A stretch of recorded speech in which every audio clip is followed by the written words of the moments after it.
Sextinction is officially out now. Thank you to all of you who pre-ordered it and who have already gotten either the book, the ebook, or the audiobook read by me. Some of you have gotten multiple copies, so I really appreciate that. And for those of you who are thinking about getting the book, you can get it everywhere you get books, including Simon & Schuster's website. And you can also get it at drdebrasoh.com. So I wanted to do this video today, one, to announce that, yes, Extinction is officially out now. And secondly, because this weekend is Valentine's Day, and I really want to help the single people in my audience find someone. And of course, you don't have to necessarily find someone by Valentine's Day, or if you're taking a period to yourself, or say you've decided that you're not interested in dating or relationships or marriage or whatever, that's totally fine. That's your prerogative.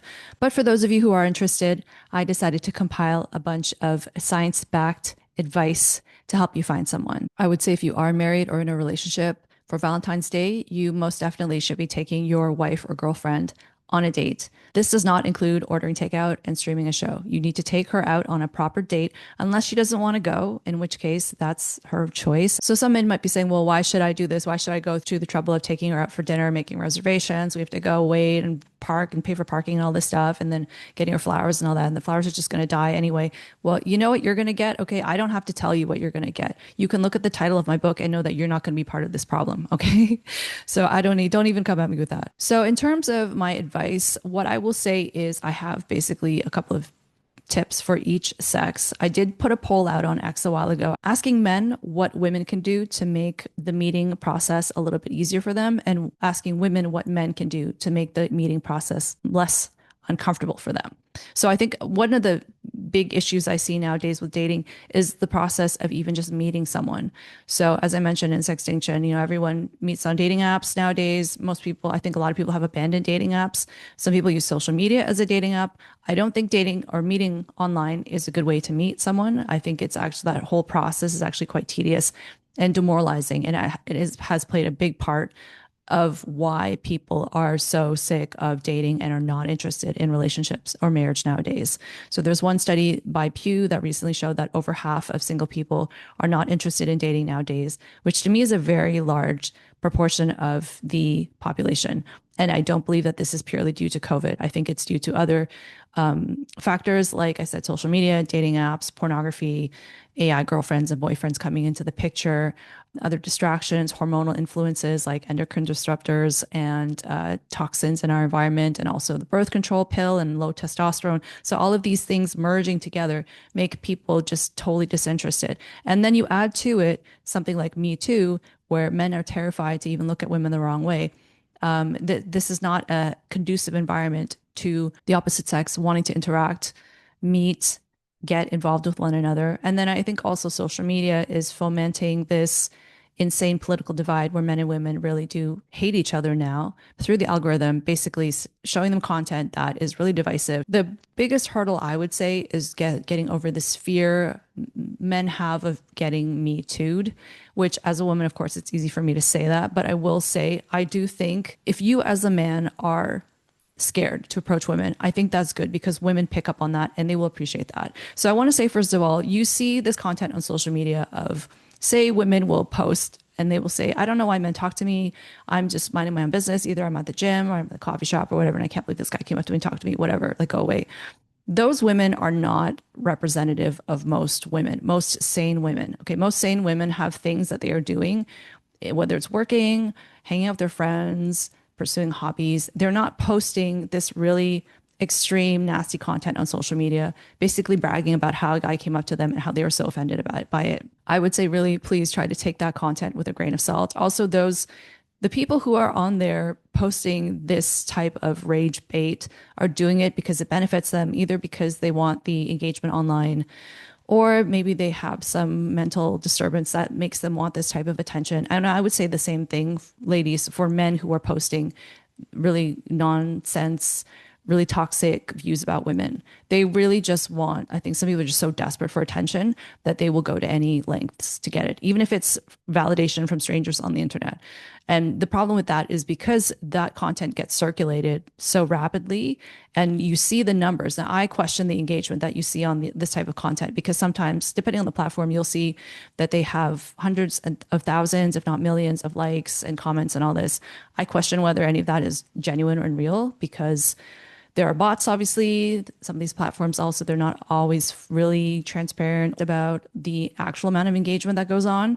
So you get this false perception that this is the norm or that this is everyone's experience, but it's not. And you're actually just being manipulated. So that's one thing to keep in mind.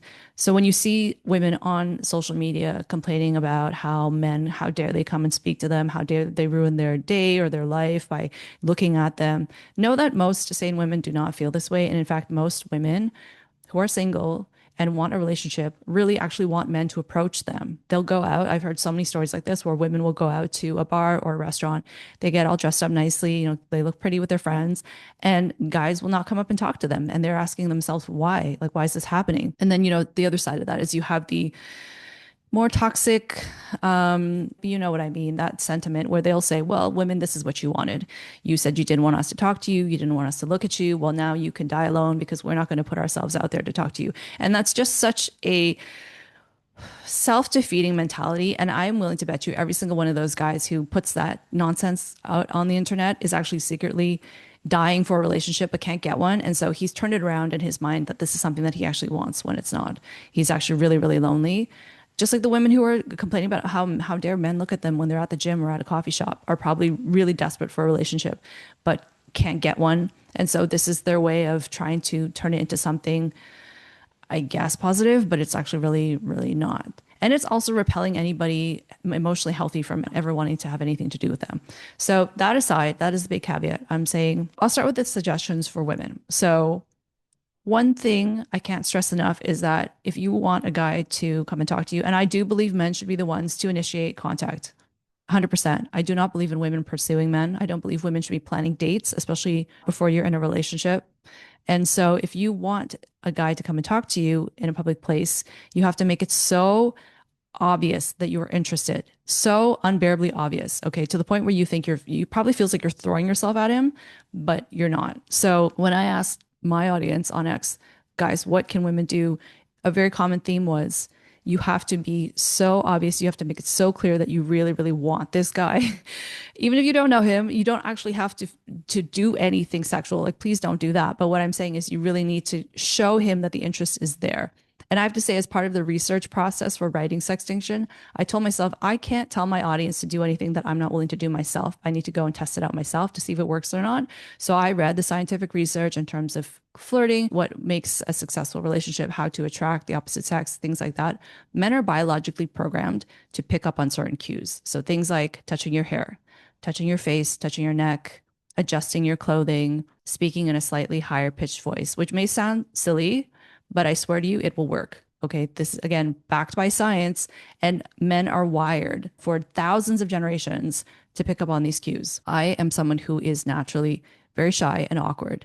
And I can tell you, if it worked for me, it will work for you too. Okay. I promise. So the other thing I would say is when you look at something like touching, so I generally would probably say, unless you know the person, like unless it's a friend, even if it's an acquaintance, I would not suggest physically touching them. You can do a lot with eye contact, right? And smiling. Women smile tons, tons, tons. That's a huge sign to a man that you're interested, and that gives him the green light to come and talk to you from across the room. So you look at him, you make eye contact with him, you smile really widely, and you hold that smile for a good couple of seconds. Then you look away, you look back. It activates a part of the brain called the medial orbital frontal cortex. This is a part of the brain that lights up when a person sees an attractive face, and it lights up even more strongly when that face is smiling. So again, this is a biological cue. Men cannot help but be drawn to you if you are making eye contact with them and smiling, coming across like you're very much welcoming. You really want their attention.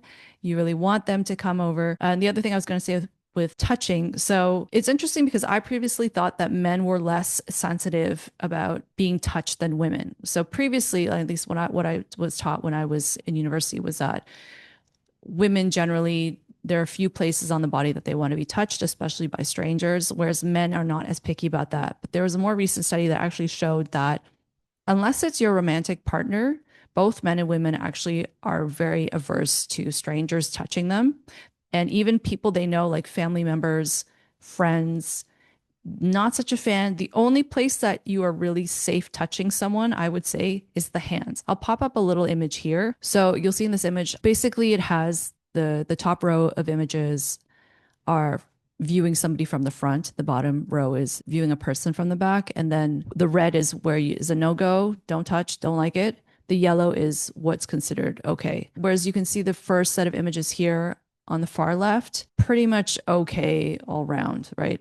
Like there are no red spots. So basically, yeah, if you look through the general theme through all of these is that the hands are the only parts of the body that are yellow, which means those are the only acceptable places to be touched. And then the black with the blue outline is a very big no-no. People do not like being touched there. Also, especially on the far right, you can see strangers here.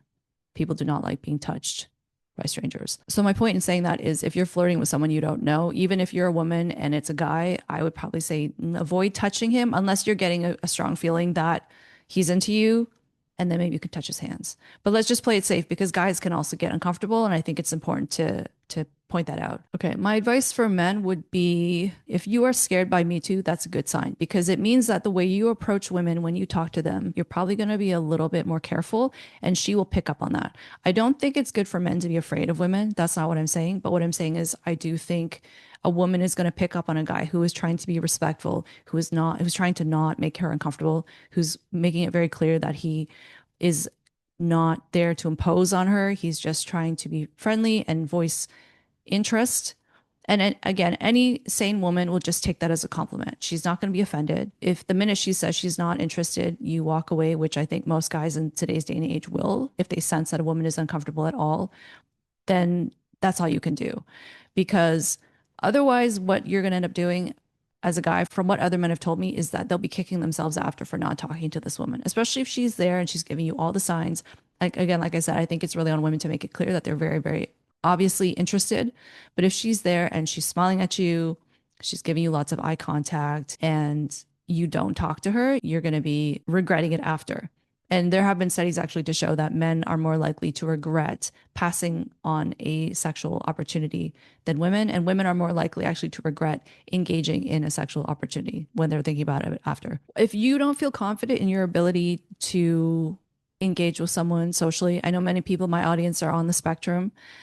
I would suggest learning social skills or brushing up on your social skills like anything else. There are tons of tutorials on YouTube. You can listen to podcasts.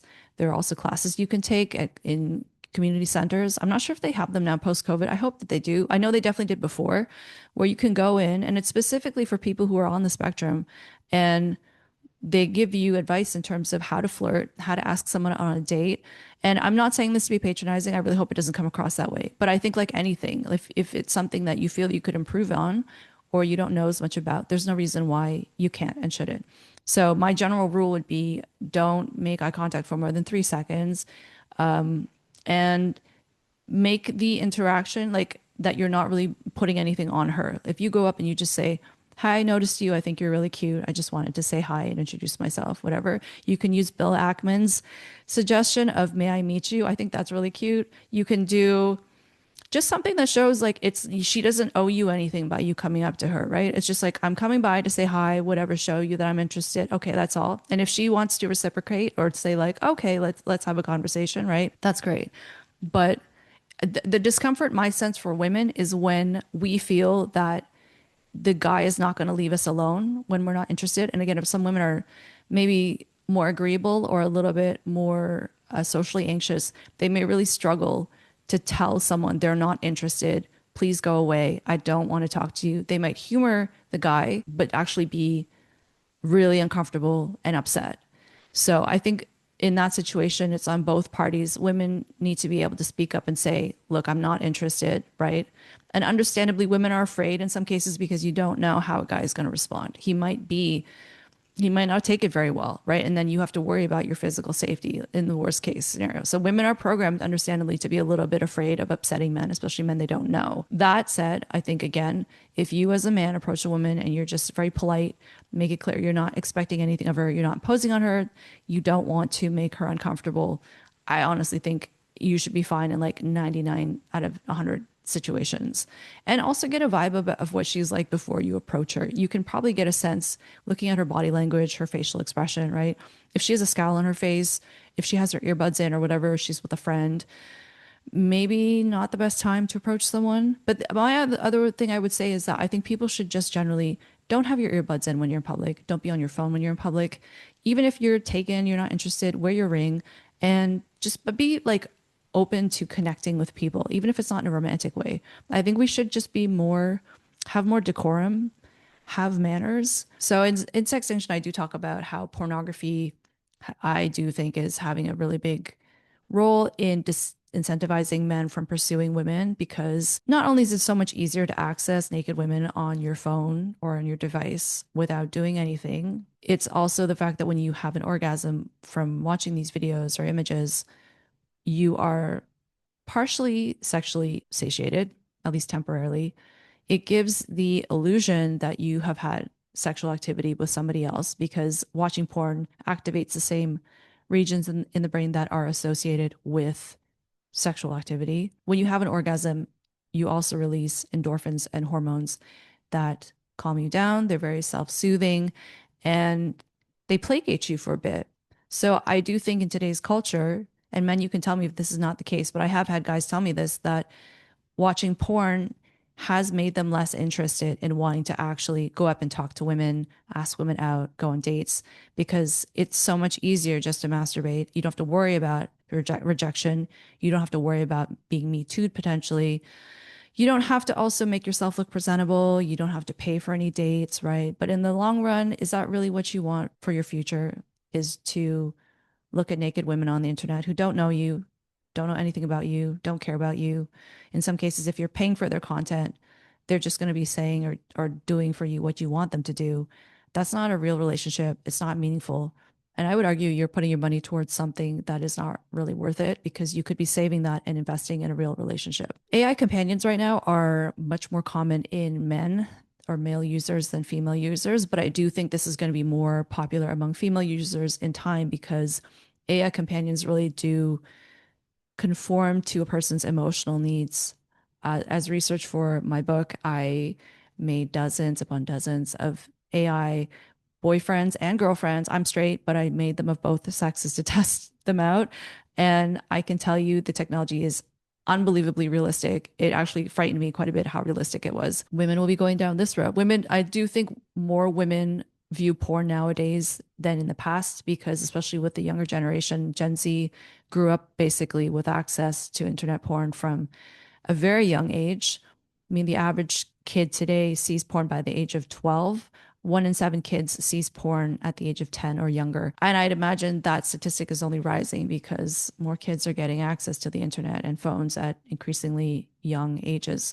So with this normalization of porn, more women are viewing it too. But I also think with the AI companions, if you have an AI companion or an AI boyfriend who's just going to tell you what you want to hear and is going to always meet your emotional needs, then why date? There's so much more I could say on this subject, but in terms of Valentine's Day and just wanting to hopefully inspire you guys to get back out there now, the deadline obviously is not Valentine's Day. You can keep looking, but I would love it if you guys would actually make an effort to try and get a date for Valentine's Day. I know there are only a couple days left, but leave a comment. Let me know how it goes. Let me know what works for you, what doesn't work for you. I really want to help men and women come back together and get along and try to find something cohesive and build something wonderful together, as opposed to being so much at odds and hating each other and really being antagonistic. If you haven't gotten Sextinction, you can get it everywhere you get books. Here is a nice image of my audiobook playing on a phone. So this could be your phone playing my audiobook. It is read by me, so it'll basically be like me reading you a bedtime story.